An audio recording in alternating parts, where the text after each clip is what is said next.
पिरी तो दे अचा गुनाहन में भरियो पियो वार वार वार। हींअर त मालिकी करी थो पोकीअ थींदो त मीर साईं मुर्गी चएसि हींअर बि हीअं त हुते बि हीअं। वाट ते असांजो डॉक्टर साहब आहे गुलाम शबीर राधण जो मशहूरु डॉक्टर आहे। मूंखे जी मुंहिंजे बिरादर जे लाइ दुआ घुराइजा।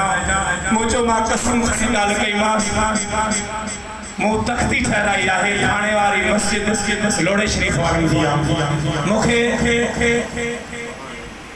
गॾु मां इंसान कयो त लोड़े वारे कयो मूं चयो मूं तख़्ती ठहिराई आहे मां मस्जिद ई मुंहिंजी हयाती ते भरोसो न आहे मतां मरी वञा मां ऐं वहाबी कर्ज़ो करे वञनि त लोड़े वारनि जे कब्ज़े में मस्जिद हूंदी त केरु पुछंदो कोन। मूं चयो मूं वटि जेके माण्हू ईंदा आहिनि मूंखे फोन कंदा आहिनि बाक़ी इलाही मसइलो आहे।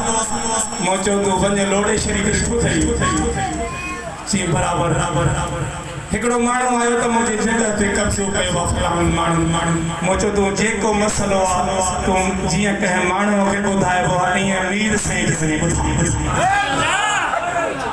चई उतां मां निकितुसि अचे चयोमांसि मिठा मुंहिंजा साईं हीअ बि ॻाल्हि अथई हीअं मूं ते केस कयो अथनि हीअं कोर्ट में पहुतो आहे हीअं हाणे हो ॾाढा माण्हू आहिनि हाणे सॼो हक़ीक़त ई अथई। चई जेका सुनवाई थी मां उन्हनि मूंखे ख़ुदि चयो त फ़क़ीर तूं ॼाण तुंहिंजी मिल्कियत असांखे माफ़ करे छॾ। सुहिणा मीर असांजी दुआ आहे ता क़यामत ई कादी शादी आबाद असांजे नज़र जा पुत्र महिरबानी।